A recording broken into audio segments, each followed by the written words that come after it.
Everton, that light is getting brighter, baby, on Everton staying up. Hello and welcome to Dan's Bluecast.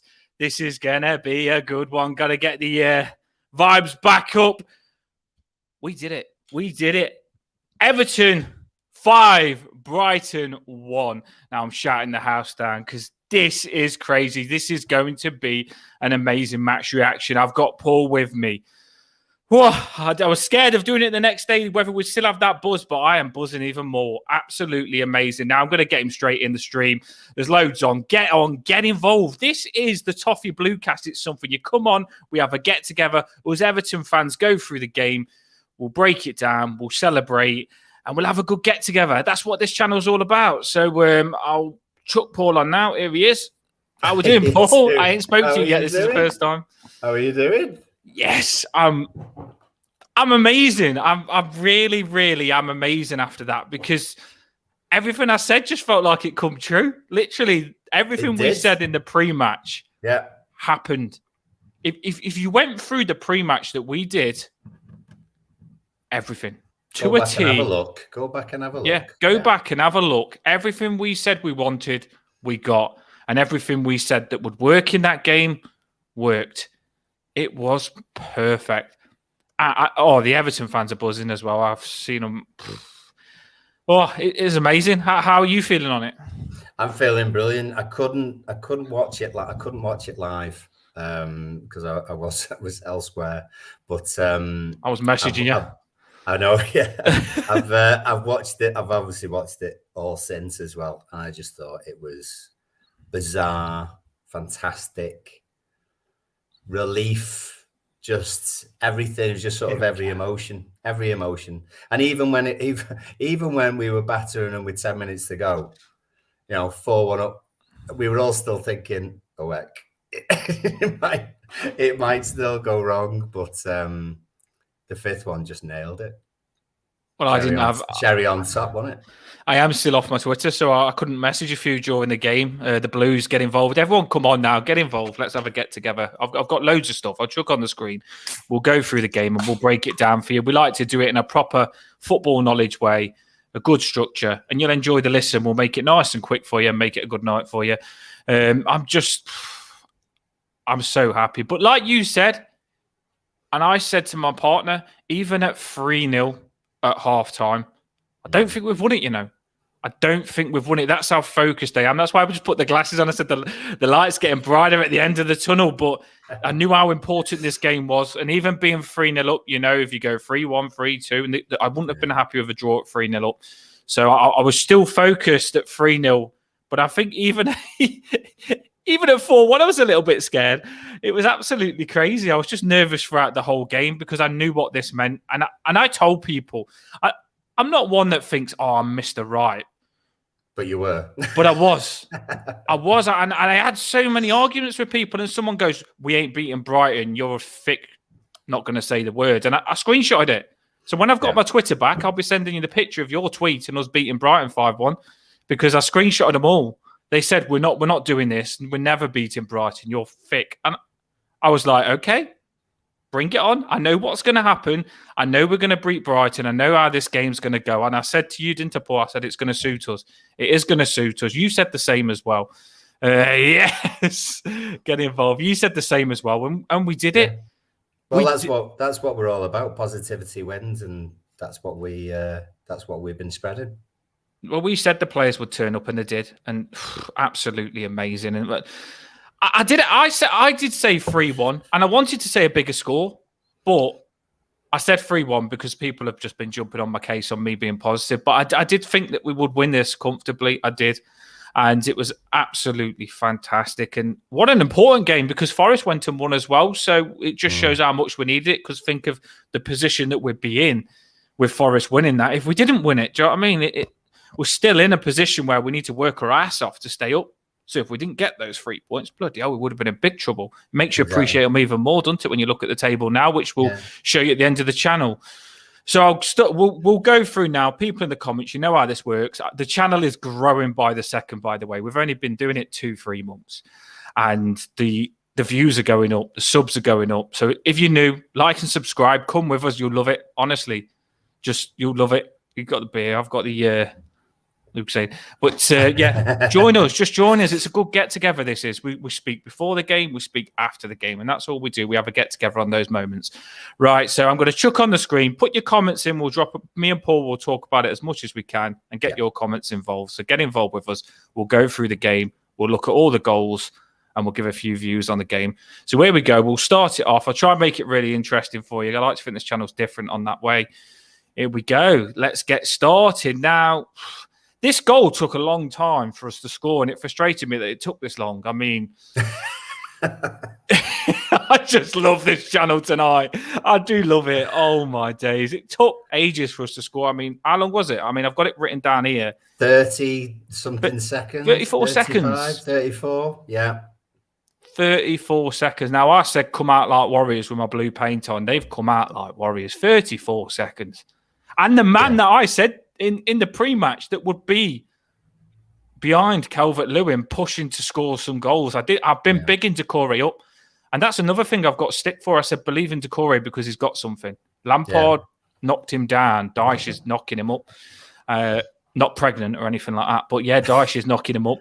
And absolutely that was the amazing. thing about the lineups. You know, obviously on the pre-match we all had our lineups that we said.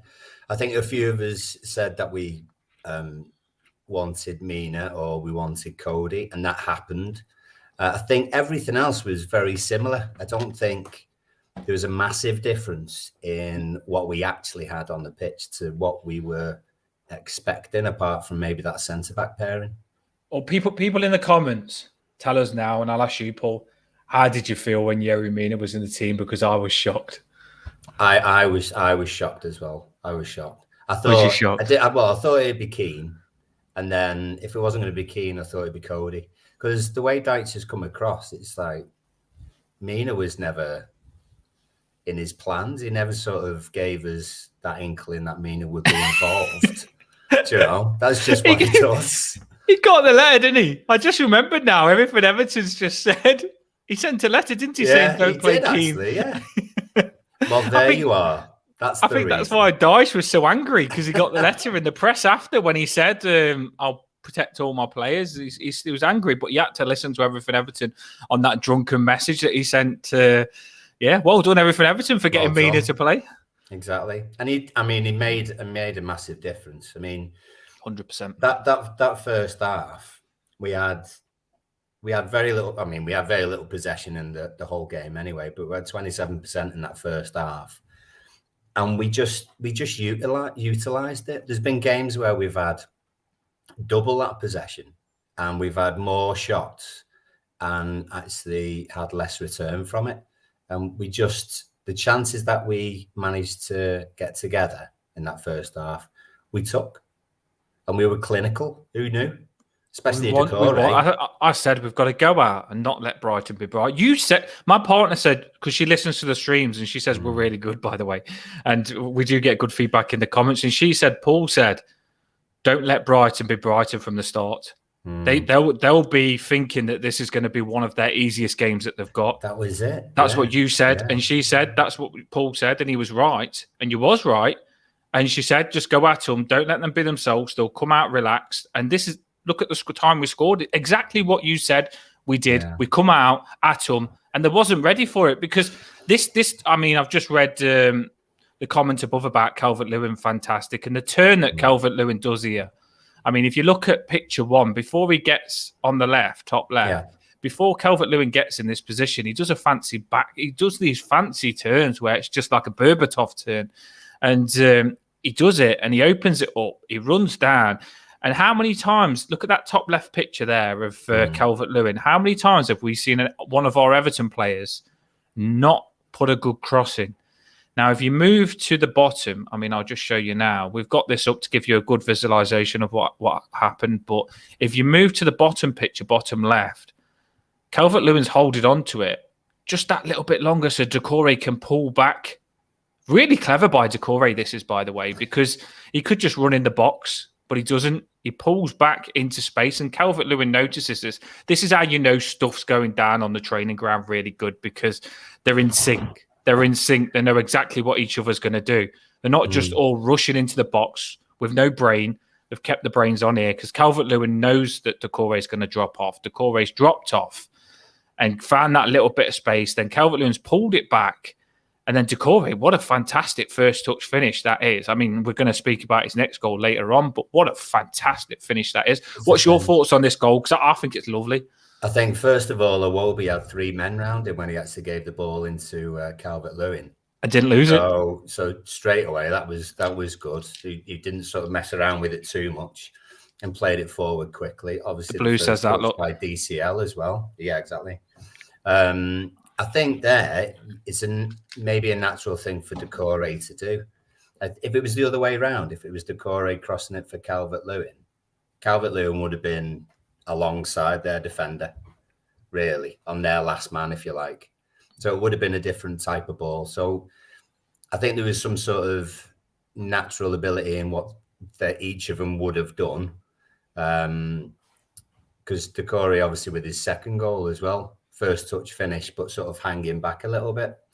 So I thought it was fantastic. And I thought a little bit, you need a bit of luck, don't you? Do you know what I mean? I mean, the pass by Calvert-Lewin was a good one, but because of the defender closest to Doucouré, you see the replay.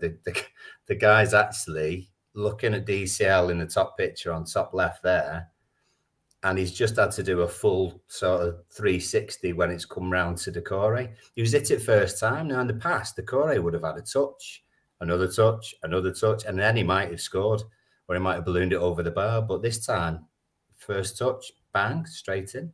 They've been practicing this in training, clearly, first touch. Because if you look back at Doucouré, when a lot of people was on his back, they said he took too long on the ball and he was scared to move forward. Now, Doucouré's pounced on this and he's only going to do one thing, smash it in the back of the net. It's a cracking finish.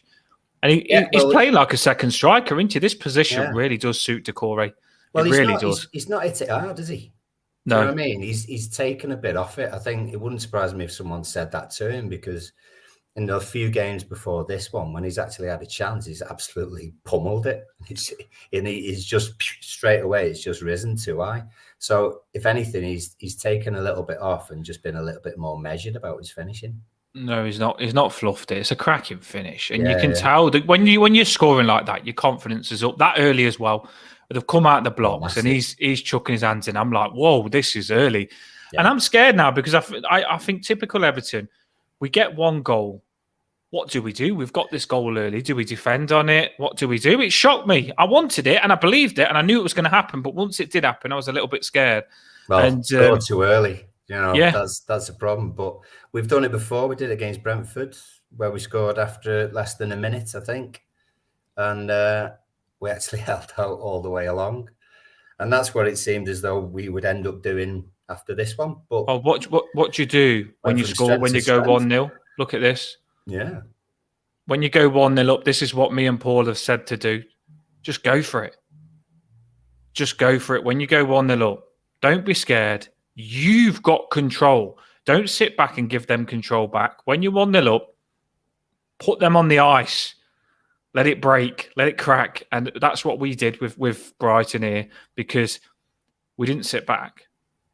And I generally did feel like we'd get the second goal the way we was playing. We just wasn't sitting, but they couldn't handle us. They wasn't ready for us, Paul? There really wasn't. And we've just gone straight at them again. And that's when a team shows weakness and when they're not confident and when you've scored against them, go at them again. And that's what we did. When the backs were against the ropes, we went at them again. And this goal is even better, isn't it? It is. I mean, I think we said it in the pre-match, was that neither of us expected us to put Brighton under a lot of pressure, and I don't think we did.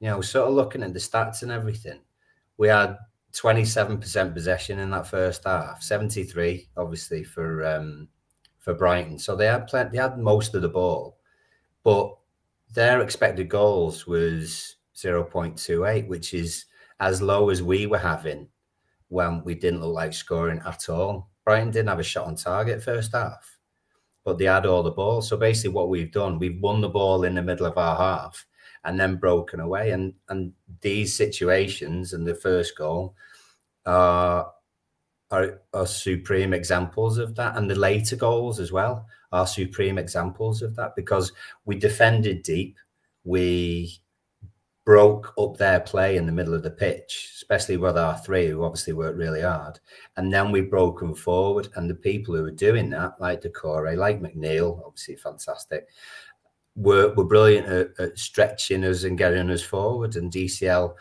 even though he wasn't sort of scoring a hat-trick or anything, he was really important to that. A little bit like this goal, because if you look on the left-hand box, if McNeil's crossing the ball from that position, you wouldn't expect DCL to be that close, would you? Do you know what I mean? You'd expect him to sort of be further away from McNeil and creating a little bit of space. But it's obvious from here, DCL knows that someone's going to be running behind him. You know, he's just sucking in that defender. I don't know if it's Dunk or whoever stood next to DCL, and he's just bringing him closer and closer to the ball. I just read that comment. Did you read that one?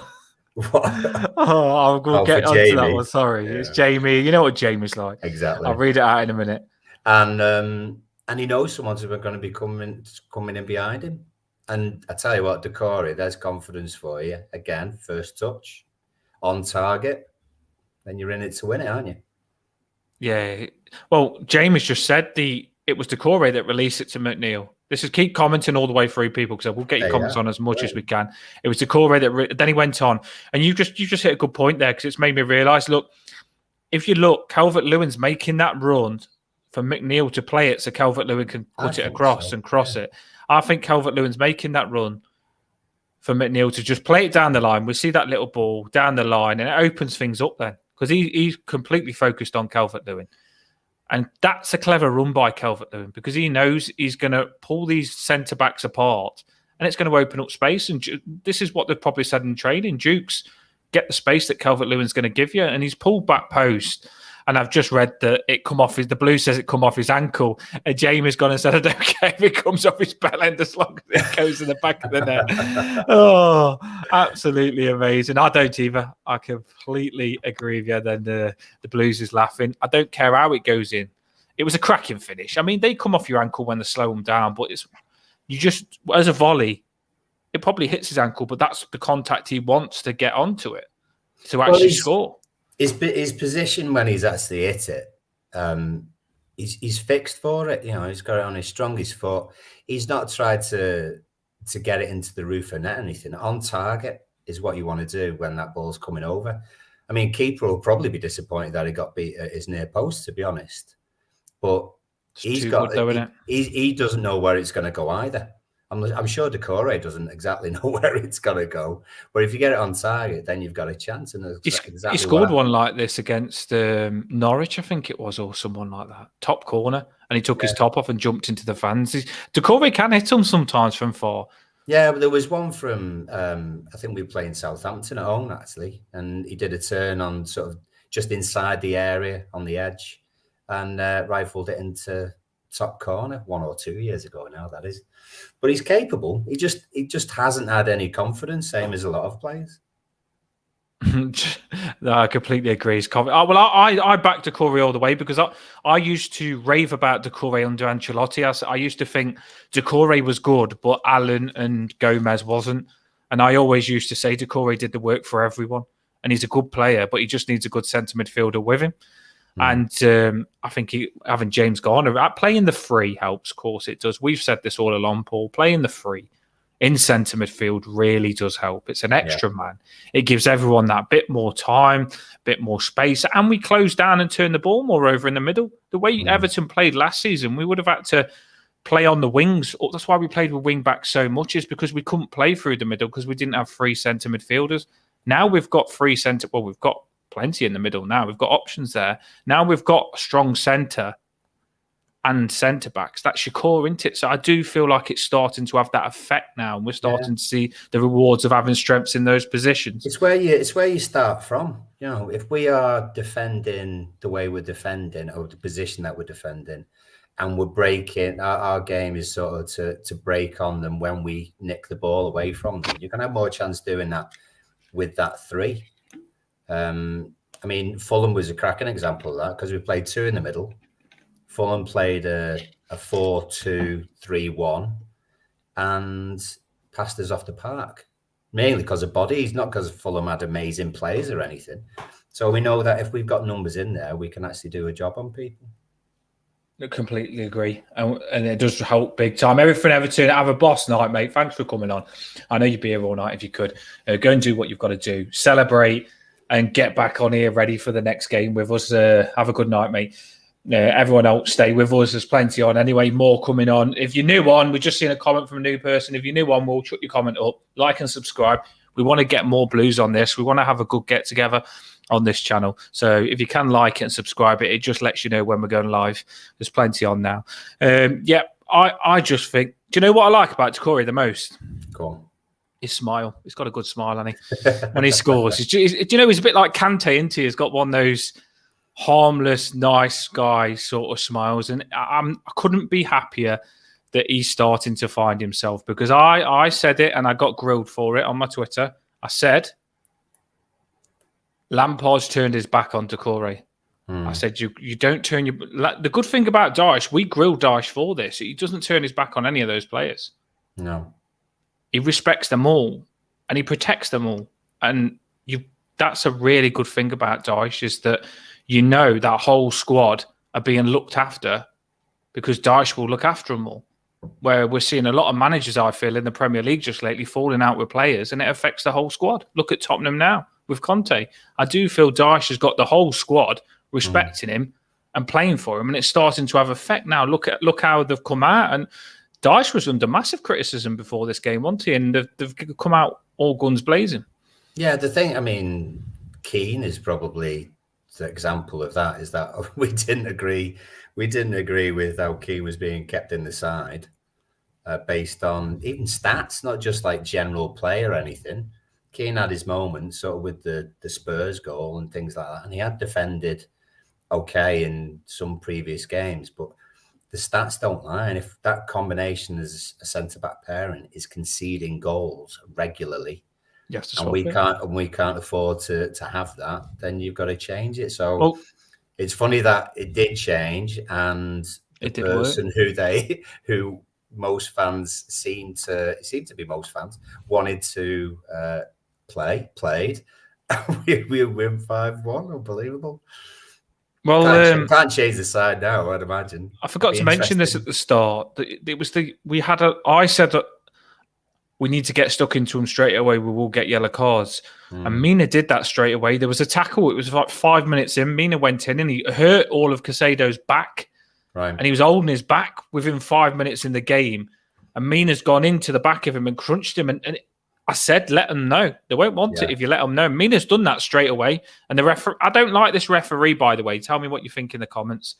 I will go on to your comment next, Jamie. I didn't like the referee because I thought he's too card happy. I think you've got to keep your cards in the pocket as much as possible. This referee was yellow card, yellow card, yellow card. Luckily, we got away with it, but he was after Mina. He ended up carding him straight away. Yeah. He carded everyone in the game. Well, he was awful with his cards. There were 4 cards in the first half, 3 for us. We ended up having 5 people booked. It doesn't help, does it? No.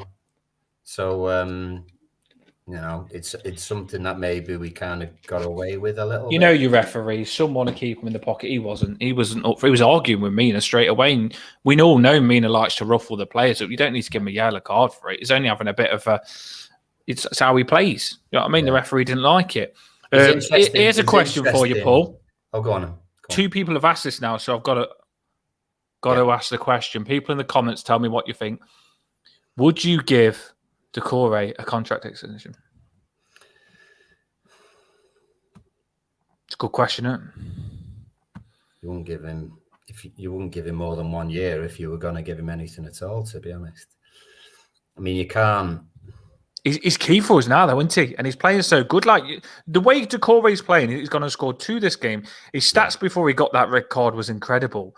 The way he's playing, you couldn't go and buy a player that's playing like this at the minute. Yeah, I mean, going into this is obviously going off on a bit of a tangent, but if you look at the people that we would have available in the summer at that position, you're talking Tarkowski, Keane, Mina, Godfrey, I suppose. Branthwaite would come back off loan. Holgate would still be here. So, I mean, there's 6 straight away. I don't know if I said Cody. I don't think I said Cody. Cody's obviously on loan. Another question is, would you sign Cody? See, I meant, would you give Decore a contract extension? But now you've got me thinking, would you give Mina a contract? There's 2 players there. Probably because I was looking at Graham's comment there, to be honest. But no, it's 2 players. It's 2 questions, good ones. Decore would, because I think he can be not pivotal, but I think he can be useful and he's worthy of his place. If you're talking about Mina, is he going to be able to play enough to justify giving him a contract ahead of someone maybe who's a bit younger? You know, it's something to consider going forward. It is a hard one because you don't know who you're going to have. You know, Sean's got to think about the possible centre-backs that he'd have available and which ones he's going to get rid of. Is someone going to go out on loan? Don't know. It's just too goofy. We're that excited about the win? That's a serious question, and we can't think about stuff like that. We just need to stay up and get Mina to play every game, and then we'll think, because we've got Cody as well to think about on that as well. Good questions though. We're going to do some question and answers. I've thought of some good ideas for this channel where you just ask me and Paul random questions, and we'll in the comments, and we'll ask you questions like random ones, like what would your last meal be before everything. We'll get those involved. I thought about it. Yeah, what would your last meal be before the death sentence or something like that? I want to just keep it light, Dan. Keep it light. Yeah. You know what I mean? They're just some funny questions. Oh, what's your favourite film and all that lot? We'll get that on the channel. We'll have a laugh on this channel. We will, and I know you lot love that in the comments. Right, so we're going to move on from Decore's extension. We're 2-0 up. Yeah. I'm buzzing. Do you know what? We're 2-0 up. Let's just make it free. Let's just get rid of this. Let's put this down. Let's get on the screen. Let's just make it 3-0 because we can do that because we're Everton and we're that good. The light is bright. I am so happy. I really am. This is amazing. It's so much nicer if you think back about the Newcastle one. This is amazing. I knew he was going to get a good one. So happy. So much nicer. 35 minutes. McNeil's gone down and smashed it across goal. Now, a football player, by the way, you in the comments, tell me what you think. Some people, this is a cross, but in your head, it's a shot. You smash it across goal as hard as you can, and it often ends up in the back of the net. I used to do it all the time, especially in 5-a-side. He's done it deliberately. I don't think he's even tried to cross it. I think he smashed it and opened for the keeper to either palm it out to a player or knock it in his own net. I think it's very clever by McNeil, this. I think he's just trying to get across the goal to DCL, really. Actually, it's probably not the best pass because it's not to Iwobi and it's not to DCL and it's come off keeper's leg. But I tell you what I notice in what we've got here. McNeil's obviously doing great getting down the left-hand side. Caicedo is almost doing 2 jobs, if you like. He's meant to sort of be covering right back position, but he's also a midfielder. He's not a natural right back or anything.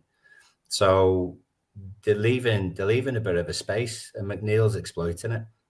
And what we said we haven't been doing, which we hoped we would do, but we haven't been doing, is getting to the line. You know, getting to the line. Is that Jamie being there? Jamie, bloody hell. I didn't know where that was going to go. I got my eyes on Jamie's comment there, and I didn't. Well, as soon as he mentioned paint on my stomach, I didn't know where it was going to go, especially when he said it got him up for it. The paint is lucky, Jamie. That paint is lucky. Lucky paint. It's the lucky paint. It's making Dwight get all the way to the line and get crosses in. I believe it. I really do. Who knew that could happen? It made a massive difference. I don't think we would. We wouldn't be sitting here 35 minutes in, 3-0 up if I didn't put that paint on and ride the unicorn down the street. Of course we wouldn't. They knew. The players seen my video before the game. I passed it on to them. Sent it with an email with everything Everton's email. So 35 minutes in, he's knocked it across, 3-0. What you thinking at 3-0? What you thinking in the comments when it's 3-0, by the way? Unbelievable. I like the Blues, you know. He's like you. He likes his... You've just dropped his comment here, the Blues. Keep putting your comments up. Let's get some good footballers on this. Like, we've got some cracking people in the comments. I want you to really get involved in this channel. It's not about me and Paul. It's about all of us. So get your comments on. And the Blues, like you, Paul, like me, likes his football. in-depth thoughts. And go on, read that out. Yeah, he's put me right because he's saying Gross is the one who was playing left back, not Caicedo. The same kind of thing. Gross is not particularly a right back, and he's one who's been scoring some goals and getting into the box and everything else. But defensively, as you say, McNeil's give him a hell of a game. We've got 3 more. I'll get the unicorn out every game. Don't you worry, mate. I'll have it out every game. I'll do what it takes. Yeah, I think they've got a few players, like you said before the game, that are playing out of position. I mean, if it's Caicedo, it's a centre mid playing right back. And if it's an opposite footer playing right back. So there was kind of playing out of position, and I feel like we made them pay for playing out of position. We really did test them in those positions, those players. And McNeil, when you've got confidence like he's got started this game, there's no stopping him. There really isn't no stopping him because he's on a high. His dribbling skills is fantastic. Do you know what he reminds me of? I'll get grilled here, but I don't care. You know me. He reminds me a little bit. I'm not saying he's good, but he reminds me a little bit of Arteta on the ball, doesn't lose it. He reminds me of that style. He's got that. Even, do you know, when you in that left back position near Mikalenko, he'll get you out. He did it a couple of times this game. You know, he got us free kicks from the left back position and just holded onto the ball and didn't get scared and lose it like Iwobi does. And he just holded onto it. Yeah. And he just knows he's not going to lose it. And I love that because a lot of our players don't have that about him. And he's just so confident on the ball. And it's took him a while, but the confidence is growing. And I think this was fantastic by him. Oh, bro. I mean, a massive contrast compared to last season. Obviously, massive. Here's a question. People in the comments as well. I don't compare because I don't care that this player's gone, but I like to be a little bit of a shitbag on the channel. If Anthony Gordon is worth 40 million, how much is McNeil worth? Well, that's going to be very interesting, isn't it? Because I don't think anyone would pay 45 million for McNeil. No. Maybe now they will. I think McNeil's a lot better than Gordon the way he's playing. I think he's done more than what Gordon did for us already. Massively. He's playing really, really well. He's fantastic this game. Now it's 3-0. What are you thinking in the comments? Tell me what you're thinking. We'll carry this on. We're moving it through the game for you. It should be a good listen. We're thinking, can we get to half time without conceding? is what we're thinking. That's what I'm thinking. Yeah, well, we're on. This is half time now. We're at half time 3-0. Well, I mean, in that first half, we've only done a quarter of the number of attacks that Brighton have done. So in terms of attacks, they've had 88, we've had 24. Dangerous attacks going off stat-wise. We've had half. They've had 42 dangerous attacks. We've had 26. We've just been clinical. We've been... Yeah, we were shocked, Paul. You were right there. we were shocked. Even Paul Caswell, Paul's as positive as me. He's Mr. Positive like me, but even he was probably thinking, "Oh, I said we was going to win 4-1, but I didn't expect us to be 3-0 up at the start." We were winning the ball in our own half. They were coming on to us, and then we were breaking out. Well, just like we were talking about in the pre-match, this is what we expected us to do. We didn't expect it to go as well as this, but we certainly expected us to play in that style. And well, I'm thinking definitely worked. I'm not going to lie. I'm Mr. Positive, but I know what's at stake. And at half time, I feel sick, because I know what the 3 points does to us. And I'm just thinking to myself, finish the game now. That's all I'm thinking is give me these 3 points because I know how much we need these points, Paul. And I'm thinking I need these points. I just need them for us to stay up. I'm looking at the table and thinking, let's just get these. That's all I'm thinking now at half time. We're 3-0 up. Please, Everton, don't do an Everton and let these back into the game. And I'm thinking, just give us a good second half. And we've come out second half. And I can't believe that this stream doesn't feel like we're talking about Everton now because I'm going to put it on the screen now. We've come out second half and we've gone and scored again, haven't we? We can't help it. No. And it's, I mean... There's little thing, it's your day when little things have just kind of helped you to get this fourth goal. So we've had the ball, so won the ball on the edge of our area again. Iwobi has run down the left-hand side, and it looks as though that someone, it might have been Caicedo, can't remember, is going to catch him. So he's going to have to turn in. The attack's not going to have the momentum that it used to have. And so we'll have to keep possession, do it a different way.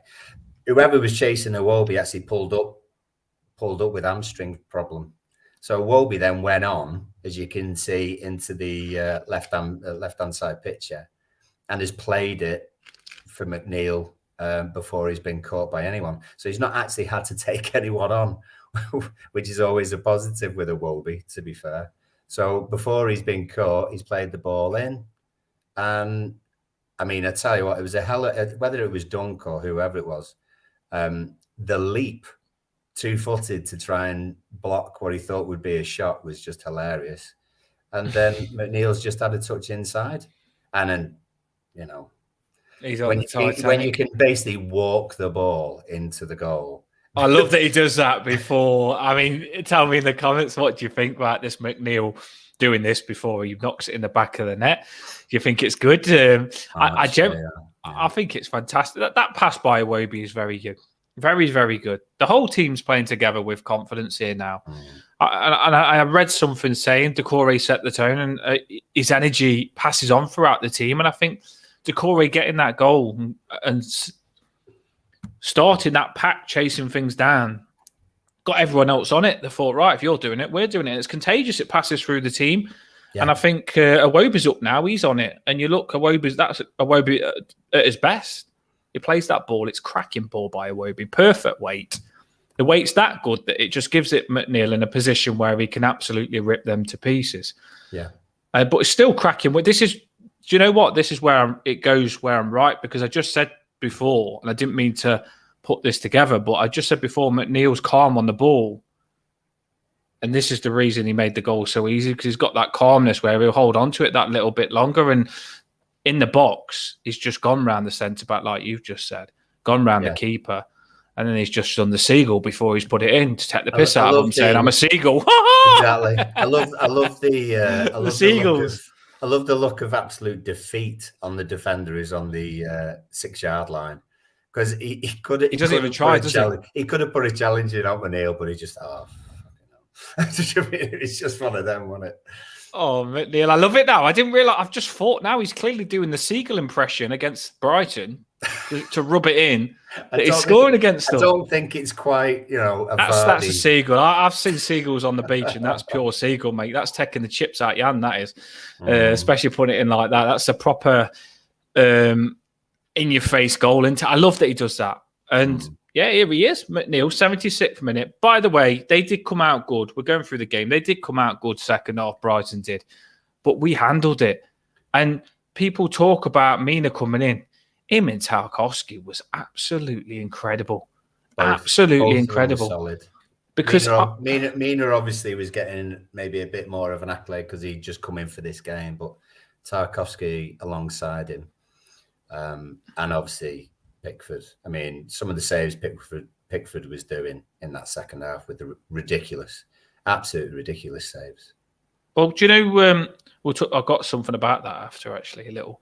No, it's good to say that because it links to what I'm saying in a minute. But I was just going to say now, if you look at McNeil's goal, I was going to say to what you said, the player didn't even go for it. I think they're struggling now. But if you look at Brighton, I listened on the one of the after things after the match, because I've been listening to all the press and stuff like that. I try and listen to as much as I can to give me a good talk on the channel for you. And I think it was McNeil that said, or someone said, that our tactics was to force them out wide. And that's what we did with Matoma and with their wingers. We'd force them out wide, force them to cut in, put a cross in. And we knew that when they put a cross in, that's not Brighton's style of play. So we'd win every header every time they put the cross in. And there's some stats I haven't got on that. It was I think it was viewed from the Bullens on Twitter. Or something like that. Apologise if it's wrong. But yeah, I saw that as well. Because they basically wanted them to stop playing the Brighton way and get crosses in, which we're quite good at handling. Yeah, and then they just cut it in, and it's bread and butter for Tarkowski. I mean, there was another picture. I don't know whether you've seen it, Paul. It was of Tarkowski. White Mina's going 20 foot in the air, heading it. Yeah. Tarkowski's just looking up at him, smiling, thinking, yes, I don't need to go for every header. This Mina's quite good. I like him in the team. And I like that picture because Tarkowski is probably nothing against Keane, by the way. He might have to play again, but I prefer Mina. I'm sorry. It's nothing against Keane. He probably will have to play again, but I just prefer Mina there. I just feel more comfortable. And I think Tarkowski liked him there as well. So I do think Mina helped. I really do. And I can see you maybe doing a video with that picture of Tarkowski looking at Mina with some sort of singing. Well, if I was on Twitter, I probably would. I mean, when I come back, I'm going to have like not even allowed to talk. Because I've already said to Twitter, I promise, I'll never do anything bad again. I'm like a kid getting told off, trying to get me Twitter back, but they still haven't messaged back. But I will be back. I'll set up a new one if they don't, but I'll let you know what's going to happen with my Twitter. Crazy that is that you can't put songs on videos, but hey ho. If I come back, I want to do videos. So it's probably why I'm off right now because I do 100 videos celebrating absolutely everything about this game. So we're at 4-0. We are. Just going to drop on the screen now. We're trying to go through this nice and quickly because we know you've probably seen all this stuff 100 times, but we like to go through the game and talk about it because that's what we do. We break it down and see what we was good at and what we wasn't. Yeah. This goal's stupid, isn't it? Probably not a good way to describe it on a channel, but it's just stupid. I think it just sums up the game, I suppose. It's just. Oh, it's not this one. Sorry. No, you're on about this goal is incredible. Hold on, I'll find it. 2 seconds. I've got it here somewhere. Their one was just ridiculous. Their goal, yeah, their goal. It's that crap. I can't even find it. He didn't even know, did he? Here it goes. I mean? It's like an own goal. It feels like, wasn't it? But it wasn't an own goal. Here we go. Yeah. It's just so clumsy though, because I actually had a bet on Matoma to have a shot on target, and it hit the post, so we didn't have his shot on target, and it bounced off, and it hit frigging him on the head, didn't it? He's laid down in the middle of the goal, and Matoma, it is the post, then it's in, then goes in, does it, or is it at the post, then Matoma hits it back, and it just ricochets? It's just ridiculous. And if that's the extent of them scoring, then you can live with it, can't you? Especially when you're 4-0 up. I don't even think that counts as a goal for them. I'm not even. I put 5-1 on this channel, but I don't even feel like it was a good goal. I'm not even going to blame anyone for that because it was pure fluke. It was like, do you know, a hit and hope at Pool where you just whack it all the way around the table and it goes in at the end. It was literally like that. Exactly what it was. Exactly what it was. So we're going to get rid of that quick because that doesn't even deserve to be there. It's not as good as our goals, but that made it 4-1. We'll get the next one up. This is a good one as well. I like this one. This is a proper McNeil. McNeil is sensational. I said it on the stream before the game. I couldn't praise him enough. How he's been over the last couple of games on his defensive work, on his work rate, on his attacking play, and he's fantastic. I love him already, you know. And he's giving. I don't compare players that much, but he's giving Richarlison a run for the money in that position, isn't he? He's a good number 7. He really is. He's not doing anything complicated. His main mantra is have the ball under control, keep it on your left side.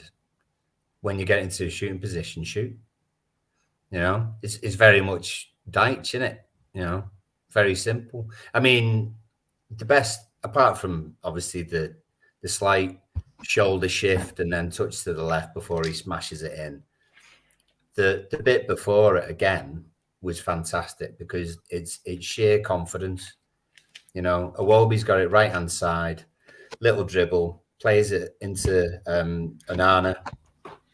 He's just come on, cracking substitutions by Dyche, by the way. And there was no simple about this. You know what I mean? The simple bit would have been to play it this side as we're looking, this side of the defender.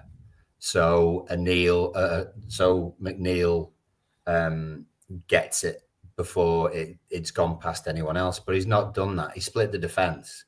And so he's egged McNeil on to get a bit of a sprint on because he had to. You can tell actually when the ball's gone through between those two Brighton defenders, McNeil almost puts a bit of a spurt on and has to make up that extra few yards against that defender. And he does.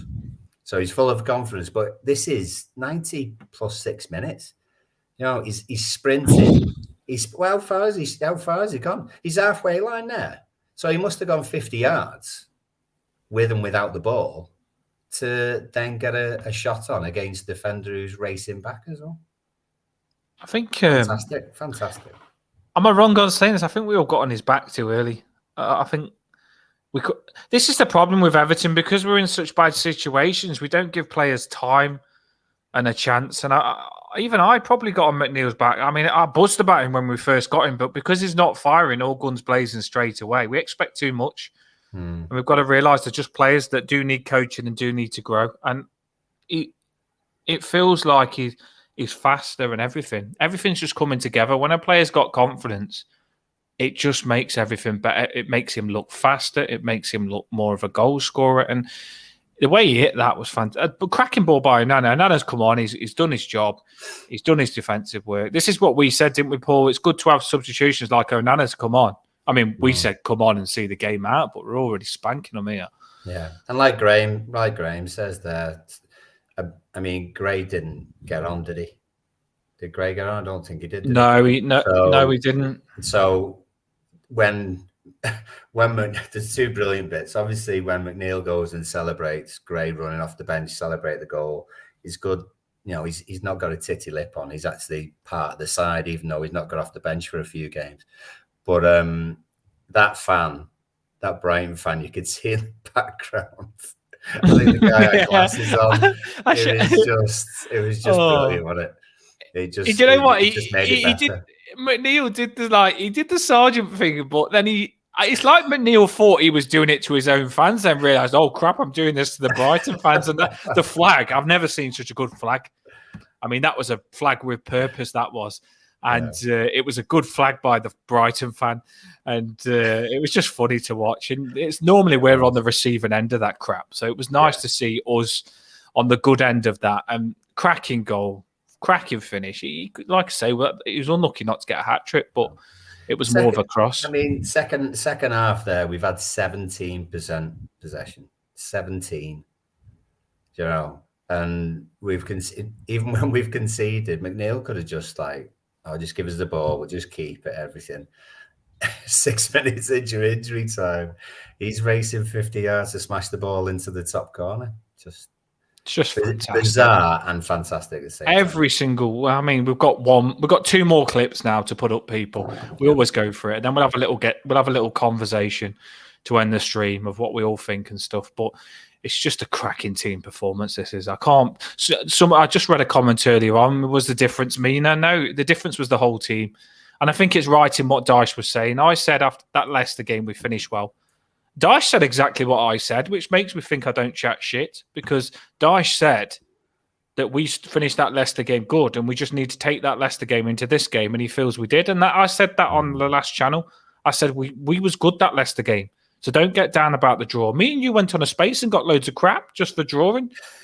We did, didn't we? We actually went on a space and people was miserable, moaning at us and everything. And we said we can beat Brighton, and people go mad on the space. No, Everton won't beat Brighton.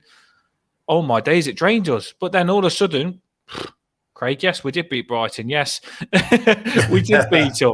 That you said we would never beat them in the back. Well, you know, like I've said before, it's people are particularly all football, I suppose, a lot of football fans, particularly some of our football fans, particularly on Twitter, are just very reactive at the time and just sometimes need just a little bit longer to. You've got to try and keep your head screwed on though, and not be reactive. Sort of process what's happened, which is why we have a day after, don't we? We don't do it sort of straight away after, because you're still emotional and everything else, whether that be good or bad. So yeah, that's why we like to sort of take a day, dissect it, process it, and then we can talk about it properly without being angry about it. I completely agree. I like doing this a day after, because it gives us a good. Lets you take everything in. It lets you take everything in. Now, the big problem is people in the comments and people on the channel. If anyone new on, like and subscribe. I want you to like it because it helps the team spread, and we can get more toffees for you in the comments to talk to. and we could just make more friends that are Evertonians. That's what we want to do on this stream. It'd be a good get together. That's all. That's the aim of this stream for me. That is my big aim, is to get loads of Evertonians on this, and we'll have a get together and we'll talk before the game and after the game. That's the plan. Now, the problem is I tried to put a few of Pickford's saves in this picture, but Pickford's made that many saves I can't fit them in and you can't see it. We've got to give this man a mention, because what an incredible... do you know what? This is the best game I've ever seen Jordan Pickford play in an Everton shirt. For me, it's the best I've ever... Even better than the Chelsea game, because some of the saves he did was incredible. Especially the Ferguson fingertip one onto the crossbar. Yeah. That was something else, that was. And this was a cracking keeper performance. I mean, you look at the scoreline and you think that they wasn't in it, but sometimes saves like Pickford made, all of these pictures, are what keep you in a game. And Jordan Pickford, for me, was just fantastic. I mean, I think, all of these are second half. He's a complete loon, bro. I just love him. I think he's fantastic. And you can tell some goalkeepers are all about how it looks. Do you know what I mean? Pickford isn't like that at all. He's just very straight to the point and gets things done. And you can tell on opposition players' faces when Pickford's done a good save because of their expression. When Ferguson hit that one, that Pickford's then just the slightest fingertips has then changed the angle of it, and then it's clipped the top of the crossbar. Ferguson's face when Pickford's made that save, he can't believe it. He absolutely can't believe it. And there's one on there which is you can see it bottom left, actually. It's the header from someone. He heads it down. And you can see it middle left as well, where Pickford's going down to his right-hand side. He gets hand on it, hits the post, comes out, we clear it. Even better than that one is the one that you can see, I think, middle right-hand side. It's curled to Pickford's left-hand side. It's coming from behind players. It's from Ferguson again, and he's just got fingers, and it's just gone. It's gone and tipped it around the post. I mean, Pickford's nothing sort of balls me more, or makes me do that emoji where its eyes raise into the ceiling when I see something online or on telly about who should be England's number one, because it's just a load of in it. So I mean, there's absolutely no doubt who is our best English goalkeeper, and it's by a country mile. Do you know what I love? There was a couple of keepers around Pickford that was just having a bit of form. Yeah. And then Pickford's like, right, come on. And Pickford's gone for a lot of stick, even from us, by the way. Pickford's had to, when we've been on his back and not thought he's a good goalkeeper, he's put us right and he's put other fans right. He's been through probably the hardest route in football he can, because he's had everyone on his back, whether it's England, us, or other fans. Yeah. All wanted him to fail. And he's come through and he's doing stuff like this. And I tell you something, like I say, there was the Arsenal keeper that was around him for England number one. And then time has just straightened things out. We're looking at the Arsenal keeper now, and I forgot his name. What's his name, the Arsenal keeper? Ramsdale. Right, we look at Ramsdale now making mistakes. We look at De Gea making mistakes.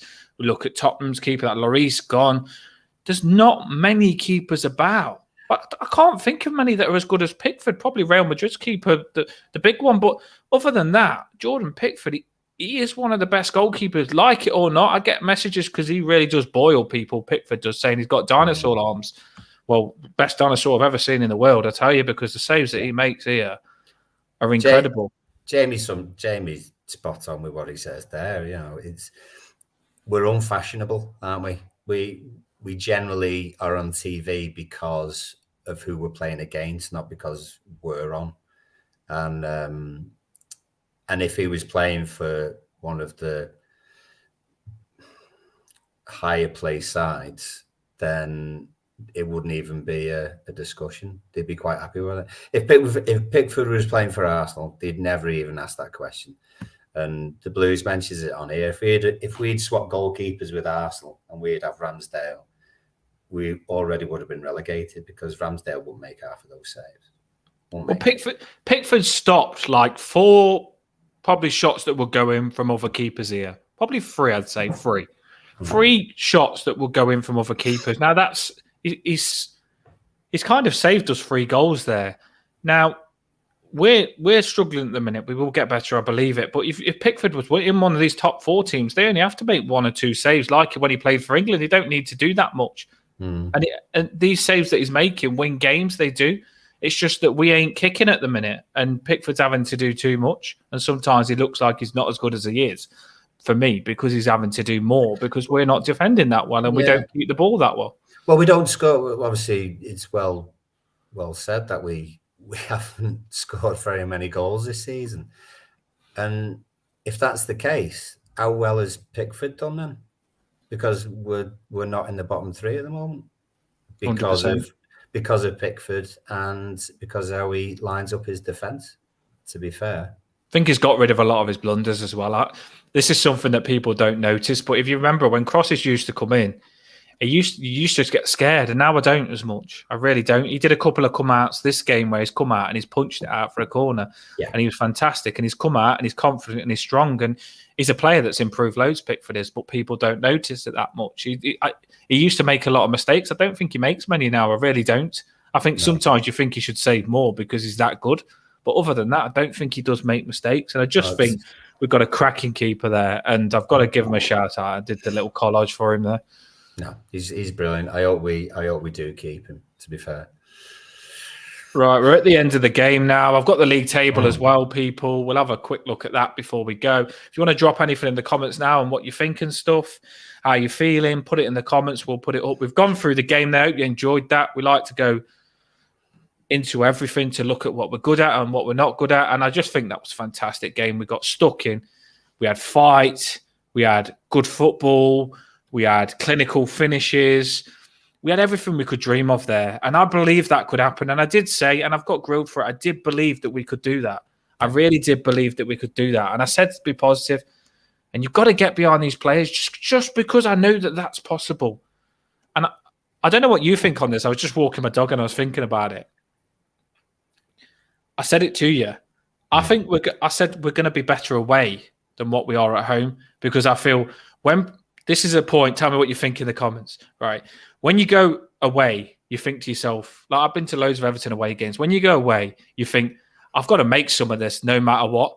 And the away is always louder. And you think, I've got to sing because I've traveled frigging miles. And you want to make yourself heard because you think they've got more fans. And away, the atmosphere it sounds better away than what it does at home. I'm not joking. Those 3,000 fans or whatever that travelled. Oh, amazing. Was loud. And I'm proud of all of you. I really am. Yeah. I mean, we're whether you get to go or not, we're all Evertonians. And whoever goes, we're connected. We're connected. You said that they're us. And you go and you represent us. And you really did represent us good, those fans did, because there was loud.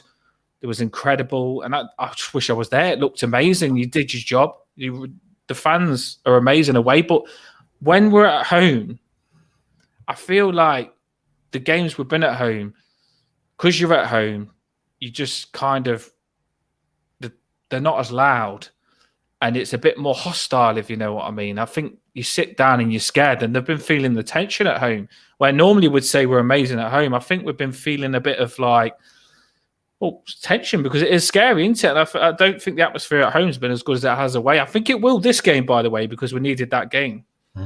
What do you think on that?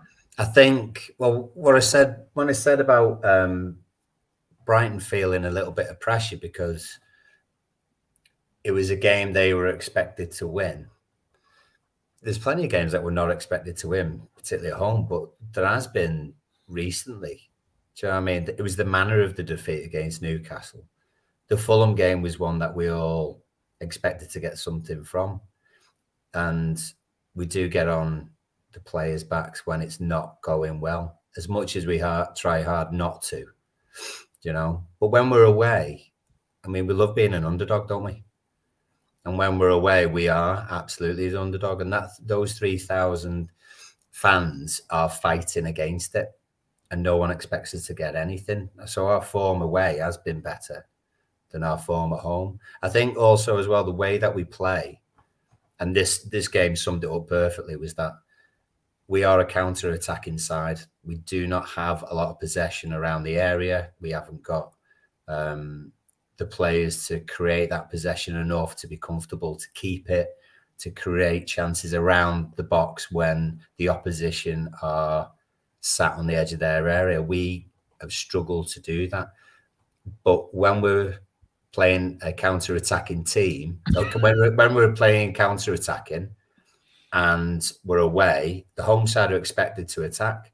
And so that leaves us with quite a bit of space to actually create chances and score goals. So that happened. It happened against Leicester. Leicester came onto us. This is true. This links to we what you're saying. Chances, yeah. And this was prime example. Brighton, we didn't score goals by having Brighton pinned on the edge of their area. We won the ball off Brighton in our half and then broke away and created a chance or 5, you know. And so that's why maybe we've been a bit more successful away than we have at home. That's this links to what you're saying now. James just said, when you play at home, you have that expectation. You always do. You think we're at home. We've got to take it to them. We've got to do better. We're at home. But when you go away, you take the shackles off. And that's what you're kind of saying, isn't it? That's how we play. It is a bit like emotionally, psychologically, it is. Shackles are off when you're away. Well, for us anyway at the moment, because we're not expected to get anything away. And that was perfectly summed up away, Brian. No one expected us, apart from yourself, expected us to get anything. And we actually had our game plan. We stuck to it and we took our chances. We were clinical. Whereas if we were away against someone who we were expected to beat, which actually isn't anyone right now, it would be a different story. Or we were at home against someone we were expected to beat and they were sat on the edge of the area, we might struggle to actually create as many clear-cut chances. I mean, the City game is going to be interesting. This is going to be a good pre-match when we talk on this one. Whether it's their first team or it's not, and I know both A, B, C, D, and E City teams could obviously easily beat us. We're at home, but City are going to come on to us because they're going to want the points, aren't they? They're not going to sit back on the edge of the area against us. What's the score on them tonight? I haven't even watched it. Well, I noticed someone mentioned about Kevin De Bruyne scoring a cracking goal, so I'm just going to have a quick look. 1-1, it's finished. 1-1. So that's better for us that it's still tight. Yeah, Real Madrid scored in the first half, De Bruyne in the second, and City must have got under their skin because Ancelotti got booked. Do you know? I love this. The comments straight away, people. I love you on the stream straight away. 1-1-1-1. Sometimes you're not sure who's listening, but you know you're there. Keep commenting. Yeah. But even though we're at home, that counter-attacking style we're going to be able to try and do because we'll be the ones defending against City, and no one expects us to get anything. No, it's a cracking score because it puts 1-1 does nothing. It just puts the next game even bigger, and that's what we wanted. The worst thing that could have happened for us, like you've just said, Paul, is that Man City ran away with the game and had a bit of leeway and could have played a full squad. It's going to be interesting to see who Man City play against us. It's going to be a really good pre-match on that.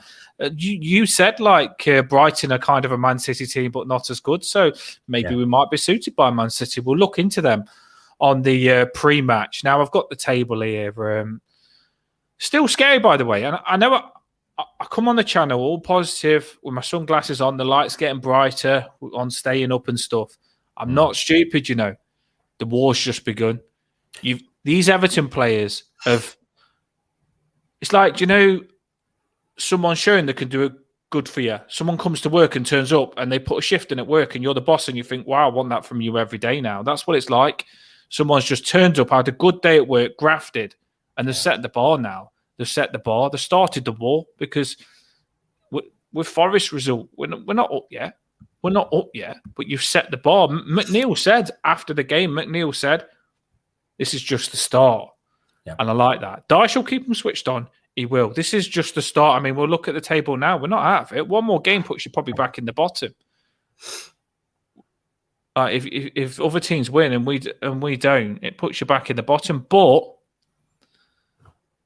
I'm ready now. I really am. That performance gives you something. And I've said it before I do think we can draw this game. I'm starting to even think we can win it now, Paul. You're going to I started to think.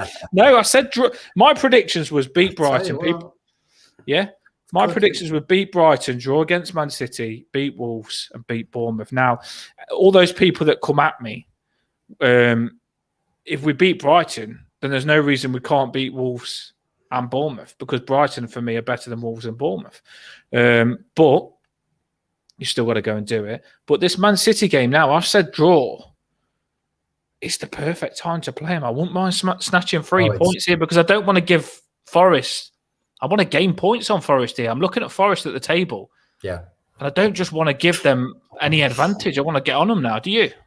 Yeah, I mean, I think fixture-wise, you sort of... you've got Leeds at home against Newcastle Saturday. Early kickoff as well. And Leicester at home against Liverpool on Monday night. So you would like to think both of those results would go the way we want them to go, but there might still be one or two surprise results. I mean, Forest themselves are away against Chelsea, who are a little bit rejuvenated as well. You know what, though, Paul? Recently. I want to have a conversation with you about this game, because you know me. I was watching this Forest game, Southampton. Southampton do my bloody head in. They do my head in because they've got good players and they had them on the bench. Don't play shitty Armstrong. Don't play Wilcott. They're not good enough. They're Aspins. Put on the new winger that we was trying to get. Southampton brought the good players on at the end, and they could have won it. They've got that massive player that's about 8 foot. Bring him on. If I was Southampton manager, I could have got Southampton to win that game. I'm telling you, because Nottingham Forest will get praised this game, but there wasn't that good. There really wasn't that good. Nottingham Forest wasn't. Southampton nearly come back from a 2-0 thingy. Even at the end, they nearly come back. And I really wanted Southampton to draw that game, and I'm just disappointed that Southampton didn't, because it would have helped us. And it just frustrated me, because I feel like Southampton played a crap team there where they could have helped us massively. Nottingham Forest just got the points so easy then, and it was just frustrating me. What do you think on that one? Yeah, I mean, imagine if you were a Southampton fan, how would you feel? Oh, yeah. You know what I mean? It's brought loads of players and they're not playing them. They're playing all the old players that have put them in the situation. I don't want Southampton to do well. I don't rate Southampton, but I do want things to go our way. And I just felt like Southampton could have done better in that game to help us out here. Yeah, I mean, Southampton themselves, they'd have to win the last 3 games and other things to go their way, not to be relegated now. I got angry then, didn't I? You tell them. I did get angry. I'm watching every game and I'm focused on Everton's state. Yeah, and you know what? As much as people say, "Oh, I don't care about the other teams" and all this sort of stuff, and I know sometimes it can be hard to watch. Enjoy it. Do you know what I mean? It's football. We watch it because we enjoy it, exactly. As well as being tortured by the teams that we've got to support because we've supported them all our lives. Enjoy it, as much as you possibly can, and be positive about it. And that result that we've just had is huge. What you've got to make sure is that you don't sort of rest and think, "Oh, we're safe now," because we're not safe now. I think before the Leicester game, I said we needed 2 wins and a draw. I still believe that. And we've got the draw against Leicester. We've got the win against Brighton. 1 more win in the last 3 games, I believe, would be enough to... We're close, ain't we, now? Now we're very close. We're very close. But Leicester and Leeds will still see their opportunities. They will still say that, it's early kickoff on Saturday. Or although Newcastle are on a decent run, if Leeds fans will be saying exactly the same thing. If they can get up for it and they can get the Ellen Road crowd going and everything else. So you can't rest on your laurels. You've got to be ready to try and get as many points as you can from the last 3 I like that we play after, because there was a point where there was a point where we was playing before and we had to play the game first. And I don't like to go first. On a penalty, I wouldn't want to go first. I'd want to go second because I want to see what they're going to do, just so I know what's at stake. And I feel like it's better for us to go after. What do you think in the comments? Tell us what you think. I just think it's when we was going first, I hated it because I felt like I was going to get in the hole before them and put ourselves in the shit. Where now I feel like, let's see what happens. And I feel like the pressure's on them. I feel like the results might go away here. So I'll watch these teams. Hopefully, hope that they lose. Leeds, whoever's playing at the bottom, hope that they lose. And then I feel like we'll know what we've got to get when we play Man City on Sunday, because I'm glad they're playing first. Well, bloody hell, we've been lucky. Do you know what I mean? It could have been far worse before the Leicester game than it was. You know, we've been fortunate with results. We're all really bad teams down there. They got a spanking, didn't they? Leicester did against Fulham. Absolute spanking. Exactly. Yeah, exactly. Thankfully. So, you know, goal difference is still a factor, but it won't be if we can get something out of our last 3 games. West Egg's an after as well. He prefers to play. You said as well, Paul, didn't you? You hated going first. Going first on penalties is definitely, it is better, but I prefer to go last. I don't care about I always went first on penalties. Did you? Maybe my penalty situation isn't good then. There's a difference between taking penalties and playing for a result. Definitely. Playing a whole 90 minutes. Yeah. I mean, in this weekend coming up, obviously it's key that Leeds are playing Newcastle. We've got City, Leicester have got Liverpool. All three of us could lose, to be honest. I mean, Forest, where are they? Where's Forest? Forest away at Chelsea. All 4 of us could lose, to be honest. And as long as we do as well as the other sides for next weekend, that's not a problem, to be fair. Do you know what, Paul? Yeah, I completely agree. Now, I know not everyone's going to be saying the same as you. I'm going to say it now. I really don't think we're going to lose, you know. No, I think we're going to get something. I don't think we're going to smash City. No, I think we should lose against Man City, because Man City's team is absolutely insane and they should batter us.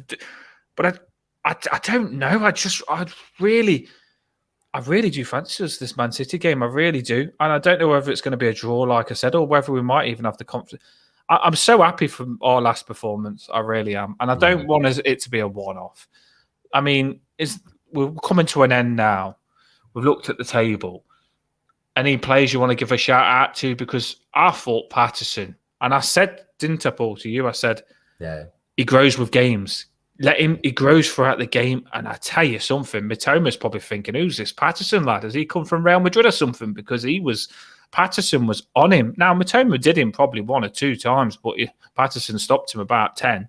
So, big shout out to Patterson and Mykolenko as well. Mykolenko, I said last time he's got stick, but he is getting better. And once again, he's got better. Mykolenko did his job. He only got done once, but he did a lot of tackles, didn't he? And every player here, I want to give them all a shout out, because I thought that was all fantastic, but I don't want to lose that. I really don't. Now, even if Man City, we'll talk about it in the pre-match, but even if Man City beat us, I want us to put a good performance in. I want us to keep what we've just put on show against Brighton.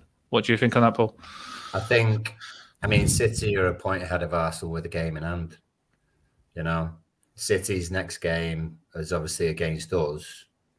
They've got a little bit of leeway to go, to be honest. We played them 3 days before the second leg against Madrid. This second leg against Madrid is City's most important game for years, because the Champions League is the one that they want. And I would just be shocked if Pep would risk Haaland, De Bruyne, you know, Gundogan. I just can't. I'd be amazed if he risked them.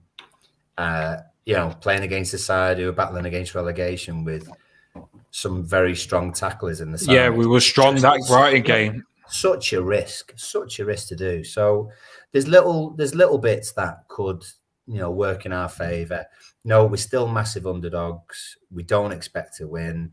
We'll still be odds on for defeat massively, but it's just the sort of game that we would actually get points from, you know, as opposed to the easier ones.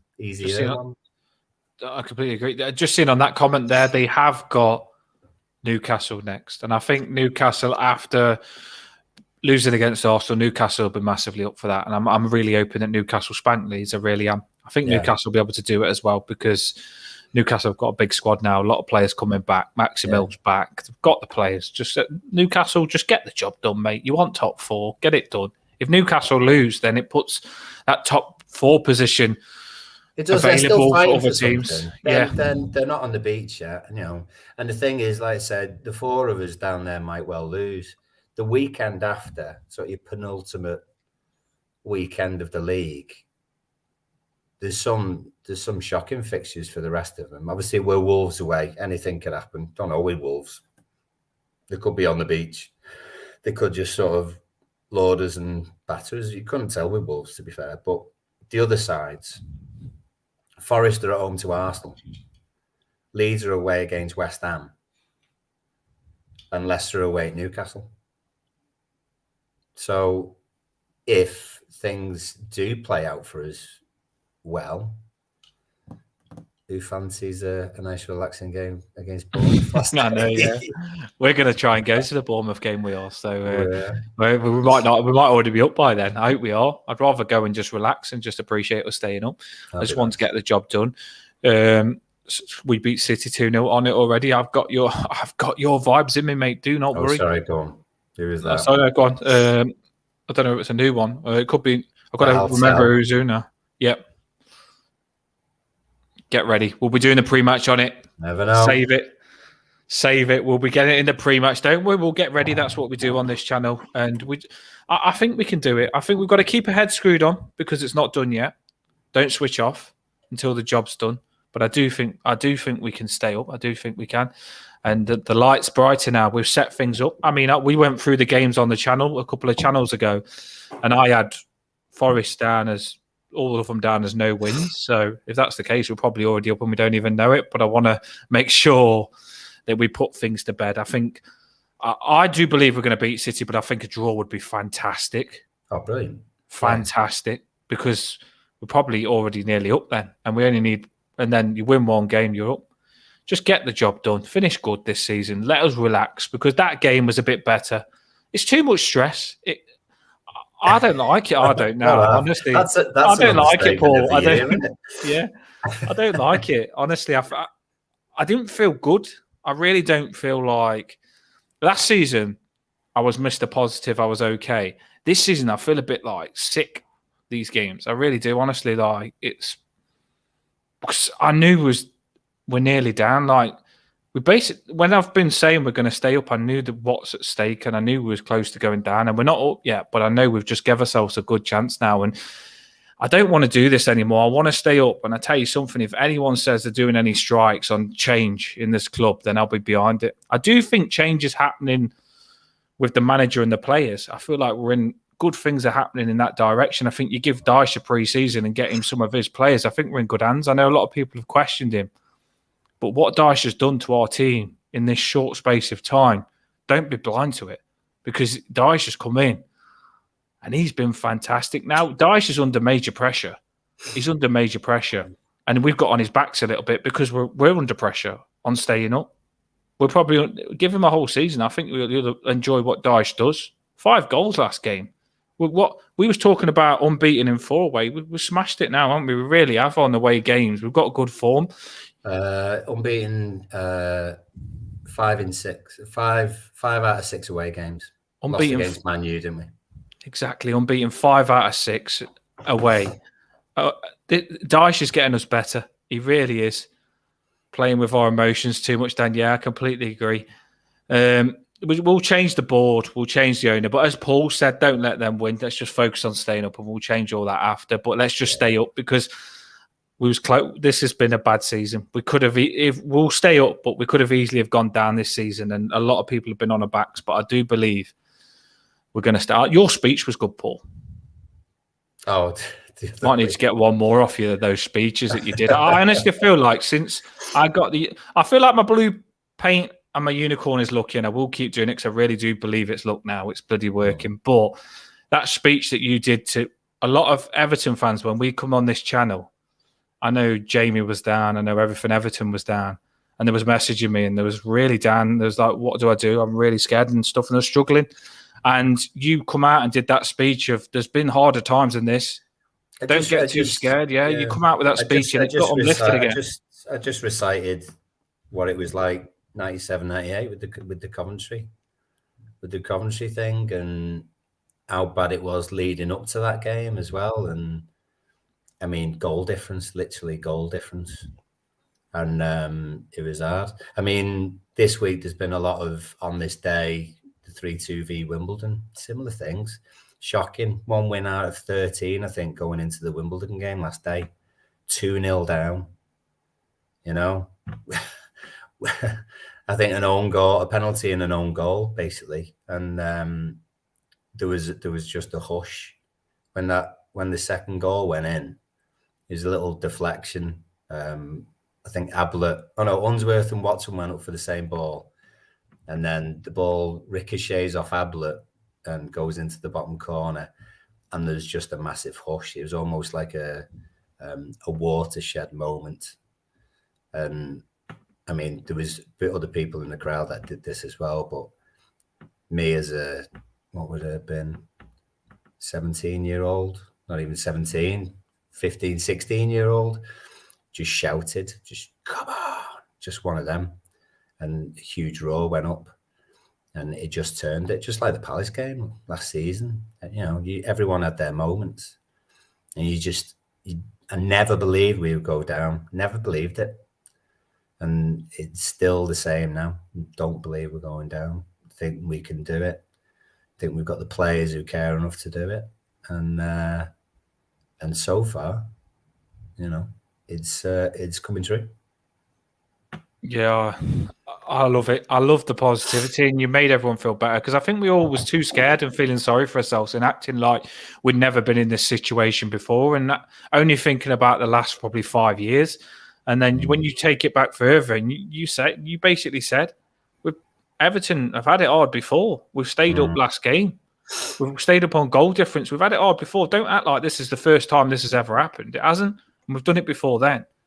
And we can do it again now. And you got me motivated. You got everyone motivated. I believe we could do it, but it just got me back on it. Yeah, good night.